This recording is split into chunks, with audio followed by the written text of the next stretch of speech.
Welcome to Business Innovators Radio, featuring industry influencers and trendsetters sharing proven strategies to help you build a better life right now. Hello and welcome to the show. This is your host, JC Soto with Online Media 360. Intuition is something that we all have, and many of us rarely use it to the full potential. And even some people look at it as something that is foreign, even though it's something that we're born with. Today, we have an expert, somebody that coaches people on how to develop that intuition, how to trust it, and how to grow it. And she's a coach, she's a trainer, she's a public speaker, and I'm glad she came to me because she wanted to kind of share that knowledge with people. She's been doing this for a long time. So her name is Darla Desautel. So welcome to the show, Darla. Thank you. Thank you, JC. Now, I just say that you are a trainer, you're a coach. What do you do in your business and how do you help your clients? Well, I train people on how to use their intuition. Yes, like you said, we all have intuition. However, learning to accurately receive intuitive messages and trust those messages is something people really benefit from having training with.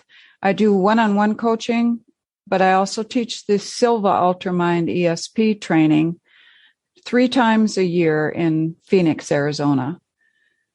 Right. So when they come to you and they think that they want to learn about intuition, they come with some fears. What are those fears they bring to you? Most often, people fear that they're not going to be accurate. And the reality is, oftentimes, we do confuse our imagination with our intuition. And the very simple solution to that is to apply the right protocols, techniques, and processes to practicing your intuition. For example, the first one is you have to quiet your mind because your left brain is a chatterbox that is trying to tell you things that aren't necessarily coming from an intuitive space.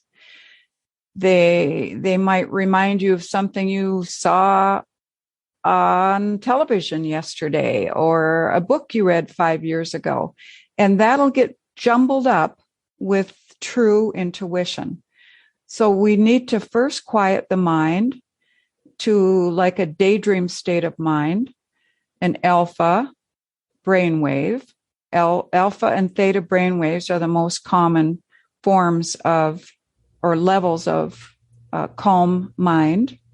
And in that calm state, we then asked people to visualize a mental stage, to visualize themselves in a quiet place in nature. And in that quiet place in nature, after they have calmed their mind, calmed their body, visualize the sun radiating through their body, and it's a beautiful day and life is wonderful and they feel calm, they then can bring the stage into their quiet place in nature and expect and train their brain to receive intuitive messages, intuitive scenarios, intuitive problem solving, always and only on that stage. That is a very important key to developing accuracy. Because your brain can be trained just like how you would be trained to hear music. And if you know that the music is on the right note, you learn that through training your brain for music. You can do the same thing. And you said something earlier. You said something about the left brain, and the left brain has all this imagination, that keep memories running back there. And there's a lot of misinformation that gets stuck back there that people keep believing. A lot of stuff out there. There's so much noise, especially online nowadays, that everybody wants to kind of stand out and express their opinion. And those opinions they're not facts, but people believe it. What are the kind of misinformation that you hear that people bring to you and some false beliefs that they keep bringing up to you? About their intuition? Yes, about intuition. About training your intuition and believing and trusting your intuition. Oh, well, some of the false information is that people assume that if you have this revelation of thought or insight, a flash, that it's valid. And of course, it might be and it might not be. There's a lot of information out there about using your psychic intuition on television, on shows like The Medium, where she's a psychic detective on the show, and she gets dreams about all of these mystery crimes that have been committed. And even her family gets dreams about it. And somehow she is able to sort out the dreams. That is not how intuition works for a person who's using their intuition in a calculated, accurate, scientific way. Intuition is energy, your ability to receive information that is outside of you, that's transcended your brain and in the realm of mind. That is the level of universal wisdom. You have access to that universal wisdom. And it does come in sometimes feeling like a dream, feeling like symbols, but that doesn't make it accurate. It's accurate once the person learns to use that stage and to assess whether their insight fits or not and is accurate for their life. Maybe, I guess the best thing would be to give you an example. Do you want an example at this point? Well, yeah, I wanted to hear more about the false beliefs are circling around about intuition, all the misinformation, all the false premises out there about intuition. Because I know people are interested, like you said, the TV show tells you one thing, but the reality is different from what you see on TV. People tend to believe what they see on TV, and a lot of times that it is inaccurate. And I know intuition, because I'm a fellow Silva instructor, has a lot deeper training, understanding, and is a completely different reality than what you see on TV or what you see on the movies and shows. And people are so magnetized and impressed with the people on TV, and they believe that a lot of times they believe that intuition is only available to a few certain gifted people. ones. Mm-hmm. You know, and that's a big misconception, because we all have it. And the problem is that a lot of us don't trust it enough to develop it and to nurture it. So we'll keep growing and we keep trusting it. So that's what I want to hear a little more about. What other misconceptions you hear out there? Well, that's the first one, is that people don't believe that they have intuition. And of course, that misconception is just absolutely not true.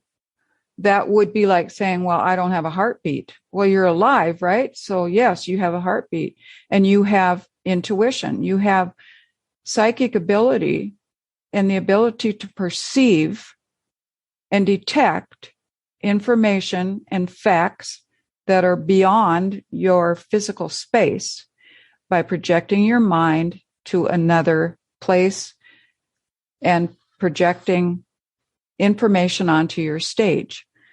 So probably the biggest misconception is it's either people saying I don't have it, or the other misconception is that some people have come to me and said, well, I thought I had a good intuition about such and such, and I found out I was wrong. So now I don't trust my intuition anymore. Well, it might be because when they did have a strong intuition, it might not have necessarily been an intuition. It might have been the other components of your imagination are fear. You can fear something and imagine it to be almost as real as if it were right in front of you. So to be able to separate that fine line between imagination and intuition is what I teach. That's the key. Your intuition might feel a little like you're imagining. It will often feel to many people like a daydream. However, if you follow the protocols, such as seeing all of your scenarios on your stage, while you are in a relaxed state of mind, not a fearful one, your accuracy will increase. And practicing seeing things on your stage, anchoring that peaceful state of mind by holding your thumb and first finger together, visualizing yourself relaxed and calm, and then saying, whenever I choose to feel this way, all I have to do is hold my thumb and first finger together, and I will be calm. From the calm state, you can see things accurately. The other ways that people can develop accuracy is what I call the method of threes. After they've visualized an intuition on their mental screen, they should verify that 3 times. In other words, wait 24 hours or wait 8 hours, visualize it again. The other way you can accurately evaluate method of threes is by writing with automatic writing. So after you visualize a scenario on your stage, if you have a feeling that perhaps one of your employees is going to quit the job today, you don't know for sure, but suddenly you've had this thought come on your mind. You've visualized the mental stage. You've seen that employee walk in and quit their job. Now you've written, is the employee going to quit the job? Some people call this automatic writing. And you can answer yourself.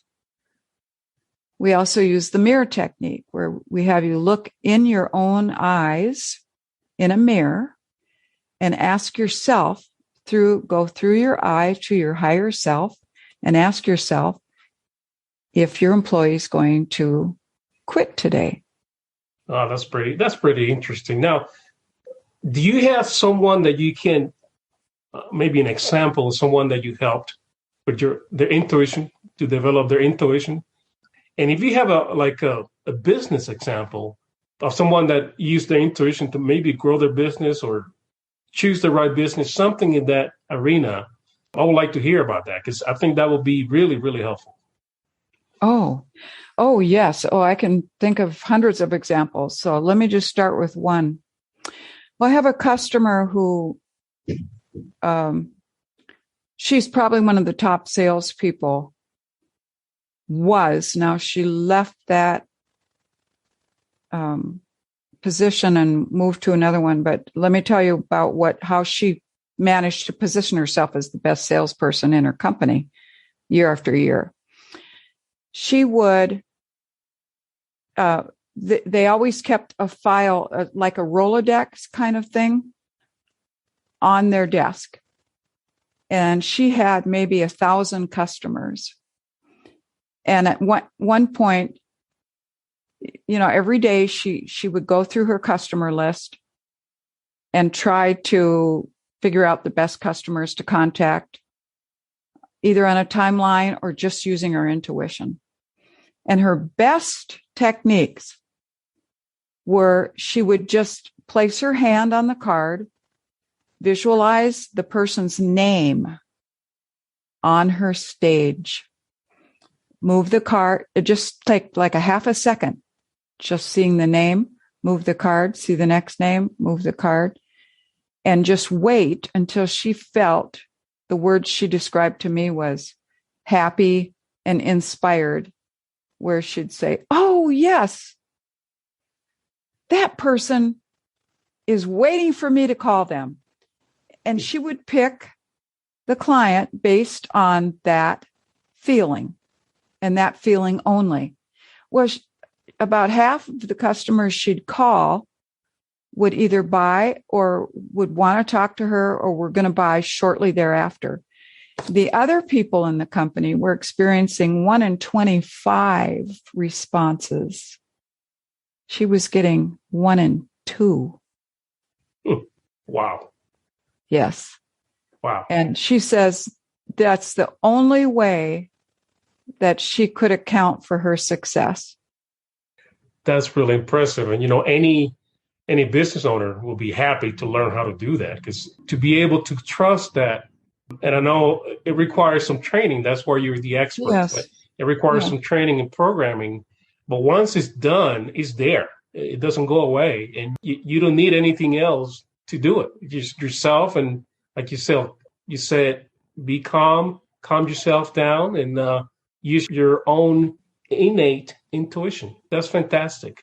Now, how do you get started doing intuition coaching and training?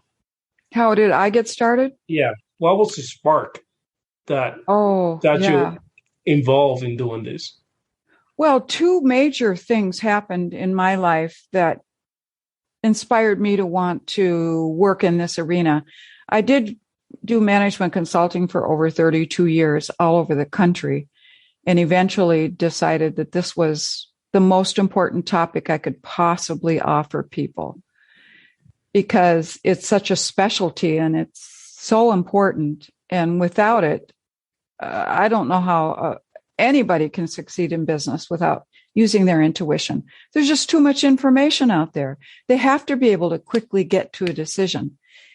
And the way I got started in it, I was an elementary school counselor, and I could work with children who could not do math, for example, at their grade level. I remember one 4th grader who was doing math at about 1st grade level. And I was providing guidance coaching to him. And by golly, when he was with me, he could do 6th grade level. And I said to myself, we are exchanging information on the wavelength of the brain, the mind, the heart, the body, the spirit. Like in the old days, the way mentors used to provide training to apprentices. Yes. They would share their mind. We've gotten away from that a lot, too much. And I ended up in my first psychic seminar, attending one shortly after this elementary school job. And in the class, they were showing us how we shared mind-to-mind communication. So I said, well, that's it then. I'm just being psychically connected to the people in my life. And it is not just logic or training. It's mind to mind. It's telepathic. Communication. Yes. So for a couple of years, right after the elementary school job, I finished my thesis on organizational development and started my consulting career. One day I was working with the division superintendent of Burlington Northern Railroad. We'd been working together for quite a while, doing some team building things and performance reviews with his top people. And a train fell off the track. This was in Minnesota. The train was in North Dakota. We were in Minnesota and St. Paul at their headquarters. And he got a call and he said, I have to go to this train site. The train went off the track. Now, Burlington Northern is self-insured. They cannot move that train until they figure out why it fell off the track. And there's 20-some unions involved and costing them about $250,000 an hour for every hour that train is off the track. And it accumulates synergistically after 24 hours. It can cost them $80 million. So he said to me, "You are so intuitive. You could probably tell me why that darn train fell off the track." And I said, "Yes, I could, and I will. I'll try. I'll help you." So I went to my level. I went to the mental stage. I've pictured through discipline and focus and attention, I pictured the train on my stage. I projected my mind, and I tried to imagine myself, which is how intuition happens. Imagination leads, intuition follows. And I imagined myself on that train, and I sensed exactly what happened, why it fell off the track, which wheel, which car. And I told him, it's the second car. It's the second inside wheel. It was shaking, vibrating. The train was going too fast. It jumped off the track, and I can tell you where it is. And he said, "Wow, that's amazing. That sounds right." Meanwhile, he had called for the helicopter. They came, they got him. He said, "I'll call you tomorrow and tell you what happened." I go home, I go to sleep. He goes to the train site, the derailment site. The next day, he called me and said, "I don't know what you did, but you just saved me $8 million since last night." That was like 10 hours. And they were able to identify, and the federal authorities were there, and they identified exactly that train car that I told him. He was shocked, and he said, "You are going to teach me what you did." So that's how I started teaching intuition. It was just with a few people here and there. And guess what? Telepathic negotiation, telepathic broadcasting for marketing. You don't need a website. Well, you do, but you can also market telepathically. Yeah. Because I started attracting customers who only wanted intuition training, who I never advertised to. They would just say to me, "Darla, I've been hearing about this intuition around some of the circles and management training. Do you happen to know anything about that?" And I would say, "Well, yes, as a matter of fact, I do, and I can train you." So for a couple of years, I trained privately and didn't advertise. Then after that, I decided to come out of the closet, so to speak, with my intuition. And I started running seminars all over the country. So if you had 3 tips for my listeners to develop their intuition, trust their intuition, what will those 3 tips will be? Well, develop a meditation practice for starters. Practice creative solution seeking, problem solving by using the mental stage. I think that's very important. Use automatic drawing as they're learning to access their intuition, and seek some other kinds of training. Pretty wise advice. If someone wants to contact you, how can they do that? Well, I do have a Facebook page with the Silva classes advertised, but the best way is to send me an email just with my name at gmail.com, Darla Desautel at gmail.com. And I have a free guided meditation for them. It's recorded. It's on iTunes and Spotify, et cetera. It's free. You don't even have to give your email. And I guide people to create their sanctuary and meditate and solve a problem using their mental stage. And I think they'll like that. Thank you. Thank you. And to all my listeners, all her info and links are going to be below the recording. Darla, thank you for coming and sharing all these really important subject. Our intuition is so critical. Yes. I think even as a person, not just as a business owner, but as a person, just to survive and guide ourselves and keep ourselves and our family and loved ones out of danger, and to guide our bodies and health. I mean, intuition applies to everything that we do. And everything. It's something that it needs to be announced and remind people that you have it. trust it, develop it, and keep moving forward and help other people to do the same. So thank you for coming onto the show today, Darla. You're welcome. Thank you for asking me. Appreciate it. This is JC Soto with Online Media 360. All her info and links are going to be just below the recording. So until next time, bye for now. Thanks for listening to Business Innovators Radio. To hear all episodes featuring leading industry influencers and trendsetters, visit us online at businessinnovatorsradio.com today.